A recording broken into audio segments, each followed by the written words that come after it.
kick off our Scout Stories presented by Grifols Plasma Donation Centers. And you're scouting these rookies through 4 weeks, DJ, and liking what you see from these 10 guys. A couple of guys that stood out to me. Creed Humphrey is a second-round pick, making an impact for the Chiefs along that offensive line. Pat Surtain, top 10 player and second corner off the board for the Broncos. But let's start at the top with Micah Parsons at a position of strength already for the Cowboys, and man, he's really added to that defense. Yeah, you know how dynamic he is, you know how explosive he is. To me, what stood out is how versatile he's been. When they had a need arise for him to come and rush off the edge, all he did was generate consistent pressure. He's got 3 sacks already on the season, and his close, sideline to sideline, his range against the run is phenomenal. So to me, it's a close battle between him and number 2, Rashawn Slater, but I end up giving the edge here to Micah Parsons.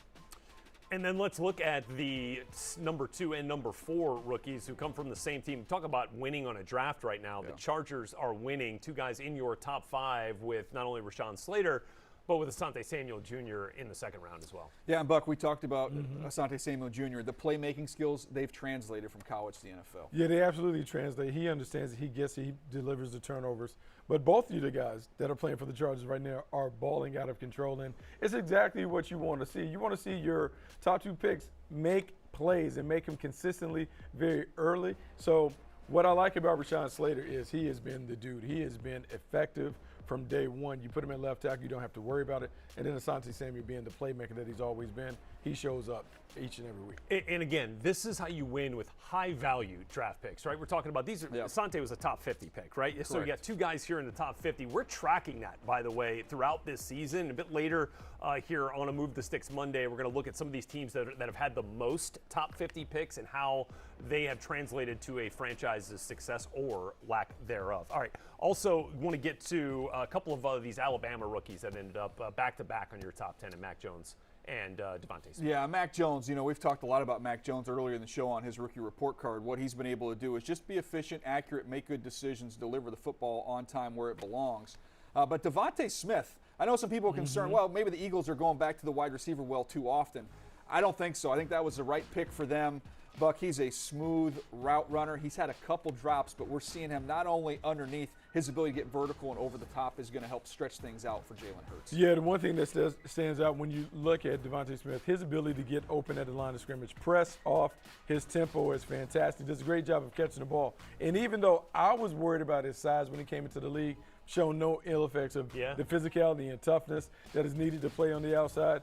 He is a classic number 1 receiver, and he is going to anchor this passing game for a long time. Yeah, they get him the ball quick sometimes on those screens, and he can get down the field in a hurry. And then you saw just work in the middle of the field as well. There's nothing he can't do as a wide receiver. Towards the bottom of your top 10, another couple of intriguing guys, Javonte Williams and Jeremiah Owusu-Koramoah, 2 of our favorites coming into the draft. Yeah, Javonte Williams, you want to know how physical he is, go watch the tape from the other day against the Baltimore Ravens, see how physical he is. And then when you look at Jeremiah Owusu-Koramoah, how they're using him, moving him around in that defense, he's been also outstanding on special teams, just a little cherry on top for what he's brought to the Cleveland Browns.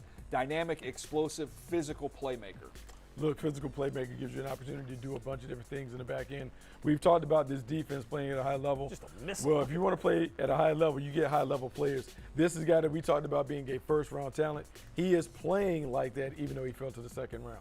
The way he seeks and destroys kind of reminds me of Budda Baker in Arizona. Yeah. I mean, just flying all around the place. So, look, let's talk about a team in the Browns. Like, you know, you get Owusu-Koramoah in the second round. Greg Newsome wasn't active in this game, but hitting on picks at the back end, right, of a first round or in the back end of a second round. I mean, like, that is an acquired skill, right? I mean, it takes – it's a new era in Cleveland. I mean, Andrew Berry, tip of the cap, because forever we would talk about the Browns blowing top five picks, right? And now not only are they hitting on their ones, they're hitting on late ones, and they're hitting on ones beyond the first round. All right, so the full list of DJ's rookie rankings coming out on Wednesday. You can find that NFL.com/rookie rankings.